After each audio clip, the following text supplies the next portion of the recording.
On a Sunday night in May 2025, a chartered plane lifted off from Johannesburg carrying 59 people who had decided they no longer had a future in the country where their families had lived for generations. When they landed at an airport outside Washington the next morning, They were met on the tarmac by senior American officials, handed small United States flags, and welcomed as refugees. They were white South Africans, Afrikaners, farmers, and the families of farmers. And their arrival turned a quiet, decades-long trickle of departures into a global headline, because the President of the United States had just declared that these people were fleeing something close to extermination. but were they? This is a story the whole world thinks it already understands. A story of white farmers hunted on their own land, of a government seizing their farms for nothing, of a slow-motion genocide the media refuses to report. Almost every piece of that story is either exaggerated, misattributed, or simply false. And yet, and this is what makes it so difficult, the fear driving these people out of South Africa is completely real. By the end of this video, you'll understand exactly why white farmers are leaving South Africa. You'll see the real numbers behind the farm attacks. You'll learn what the land law actually says as opposed to what the world was told it says. And you'll understand why a country that is not committing a genocide is still losing thousands of the people who feed it. Because the truth here is more complicated and more human than either side wants to admit. Let's start with what is actually happening, because even the scale of the departure is misunderstood. South Africa does not publish reliable emigration figures. Its Home Affairs Department stopped tracking people leaving over a decade ago. So the honest answer is that nobody knows the exact number. But the government's own statistical models estimate that around 600,000 white South Africans have left the country since the mid-1980s, most of them since 2001. You can see them in other countries' records. Roughly 235,000 South African-born people now live in the United Kingdom, around 189,000 in Australia, nearly 100,000 in New Zealand, tens of thousands more in Canada and the United States. These censuses don't record race, so we can't say all of them are white, but the pattern, decade after decade, points the same way. The educated, the skilled, and disproportionately the white are packing up and leaving. And when researchers ask them why, the answers are revealing. Among the wealthier, skilled South Africans who have actually gone, the number one reason given is not politics. It is not land, it is crime, personal safety, the feeling that no one is coming to protect you. To understand that fear, you have to understand the farm attacks. And here, more than anywhere, you have to be careful, because this is where truth and myth are most tangled. Farm attacks in South Africa are real, and they are often horrifying. Isolated homesteads, hours from the nearest police station, elderly couples tied up, tortured, sometimes killed for a few rand, a firearm, a bakkie. These crimes are brutal, they are intimate, and for the farming community, they have become a symbol of a state that cannot keep its promise to protect its citizens. But how many are there? Here the picture gets murky because the South African police stopped publishing a clean annual count of farm murders years ago, and they have never broken victims down by race. The most cited figures come from farming lobby groups, and by their own count, farm murders run at roughly 50 a year in recent times. 50 is 50 too many. but it has to be placed against a much larger, much darker number. South Africa suffers more than 27,000 murders every single year. That is a rate of around 45 per 100,000 people, roughly 8 times the global average, one of the highest of any country not at war.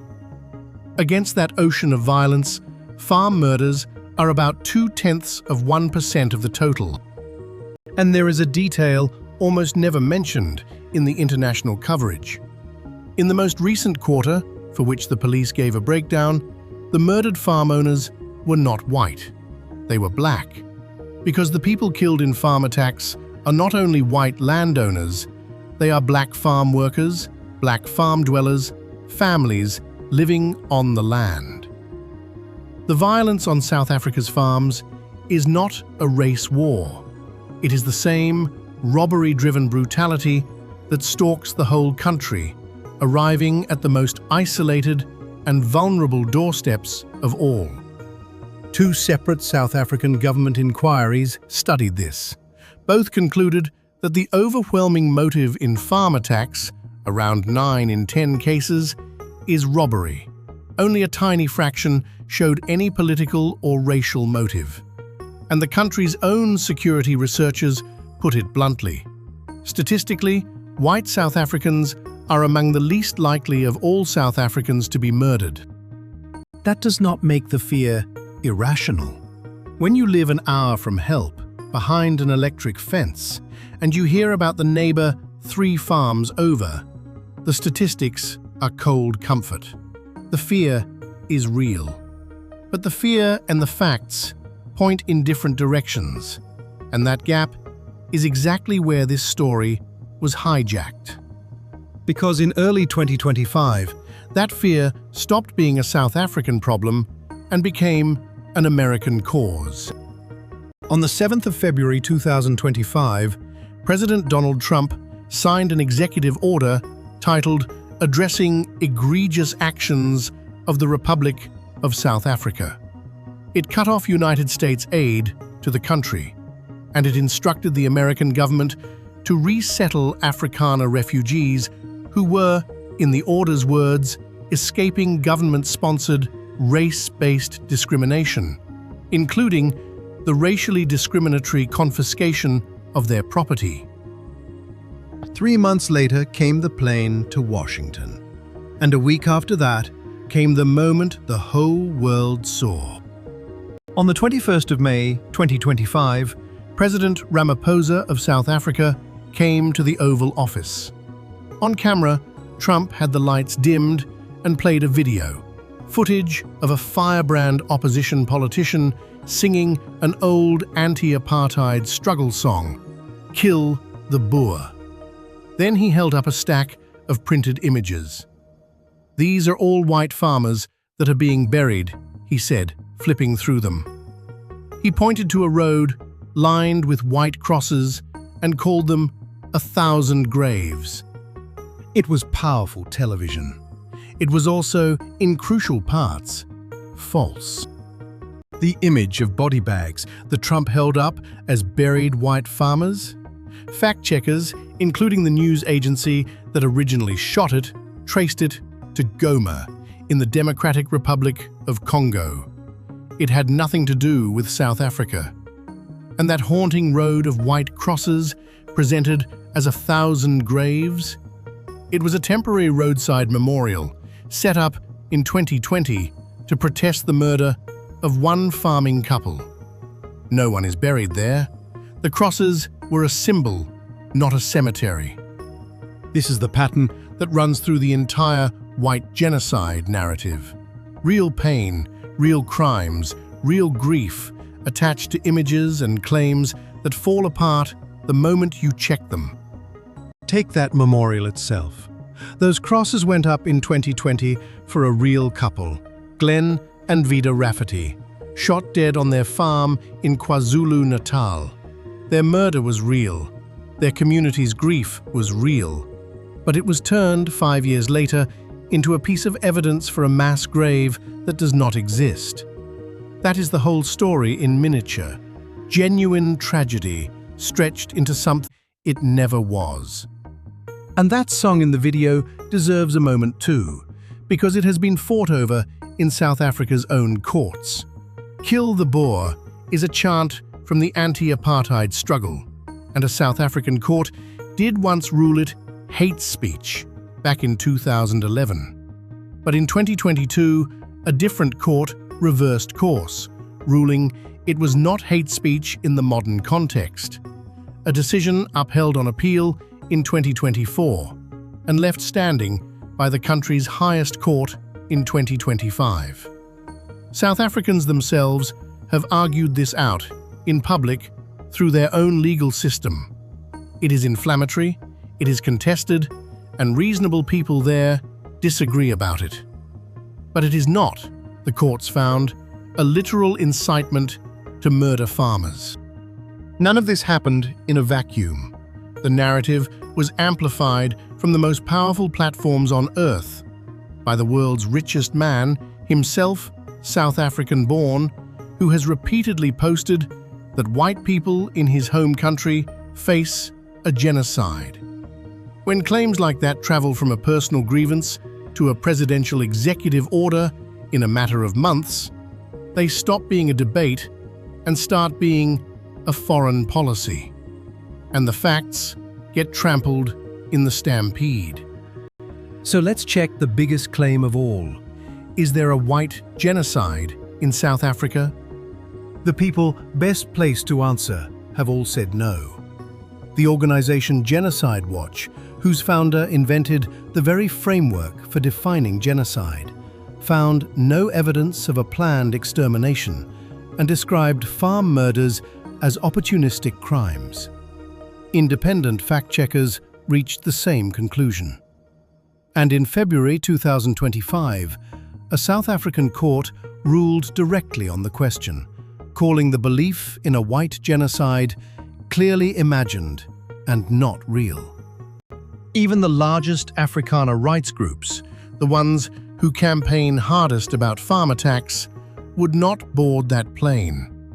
Their leaders publicly rejected the refugee offer. "I am staying," one of them said. They will tell you the danger is real, but they refuse to call it genocide, and they refuse to leave. So if it isn't genocide, what about the land? Because that's the other half of the story, the fear that the government is about to take the farms. In January 2025, President Ramaphosa signed a new expropriation act, replacing a law that dated back to the apartheid era.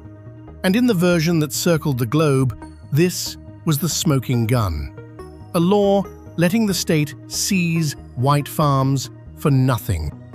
Read the actual text, and it says something much narrower. The law does allow, in specific cases, for land to be taken with no compensation, but only in tightly defined situations, and only with a court's oversight. Land held purely for speculation, unused state-owned land, abandoned land, land already worth less than what the government spent on it. The law never mentions race at all, and it contains no power to simply take a working farm because of who owns it. More to the point, as of today, that law is not even in force. It still awaits final proclamation, and not a single farm, white-owned or otherwise, has been expropriated without compensation under it. That isn't the claim of the government. It's confirmed even by the Commercial Farmers' Own Federation, a body that opposes the law. None of this means land isn't a real and painful issue in South Africa. It is. 30 years after the end of apartheid, a 2017 government audit found that white South Africans, about 7% of the population, still owned roughly 72% of the country's individually held farmland. That imbalance is real. It is a legacy of a brutal history, and the pressure to change it is one of the defining forces in South African politics. An earlier attempt to rewrite the constitution to allow easier land seizure was actually voted down in Parliament in 2021. But there is a vast difference between an unresolved historical injustice and an active campaign to drive white farmers off their land. The first is true, the second is not. And yet, the fear of the second, the fear of what might happen someday, is itself one of the reasons people are leaving. Because that is how emigration actually works. People don't leave over a single headline. They leave when a dozen pressures stack up at once, until staying feels heavier than going. So let's name the real pressures, the ones you won't see in a viral video, because they aren't dramatic, they're just relentless. Start with the lights going out. In 2023, South Africa endured a record 335 days of load shedding, rolling blackouts that hit for hours at a time. For a farmer, no power means no irrigation pumps, no cold storage, no processing. Agriculture alone lost billions.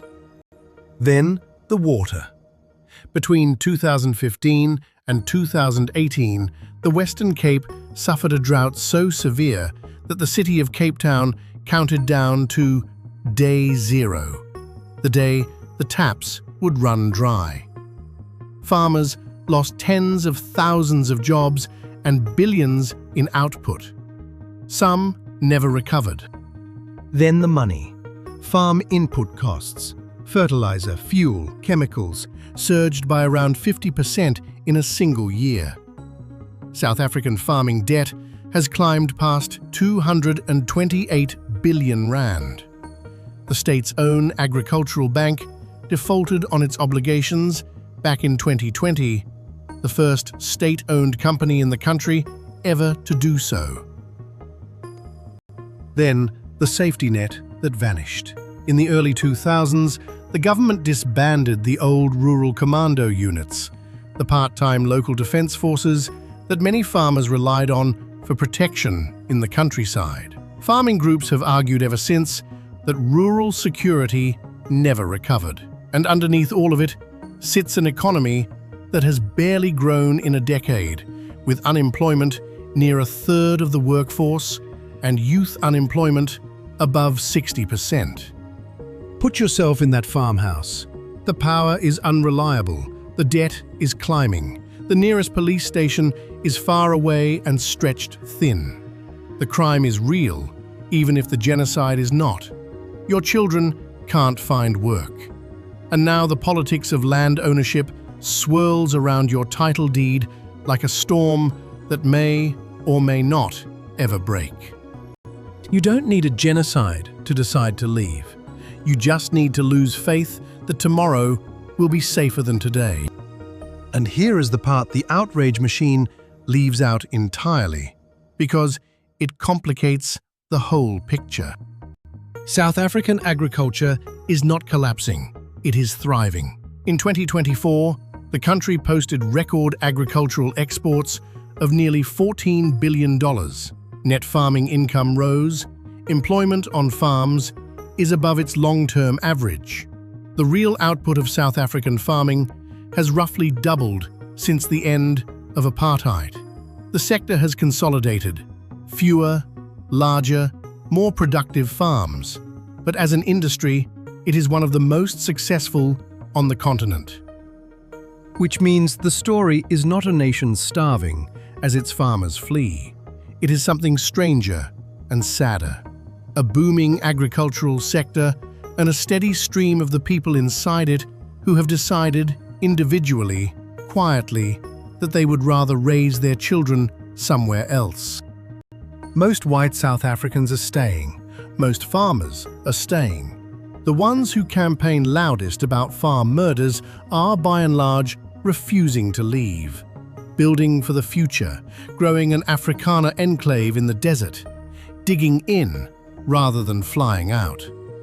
For every family on that plane to Washington, there are thousands who looked at the same country and chose to stay and fight for it. So why are white farmers leaving South Africa? Not because of a genocide. The evidence for that simply isn't there, And the most dramatic proof offered to the world turned out to be a photograph from another country and a memorial mistaken for a graveyard. Not because the state is seizing their farms, because, so far, it hasn't taken a single one.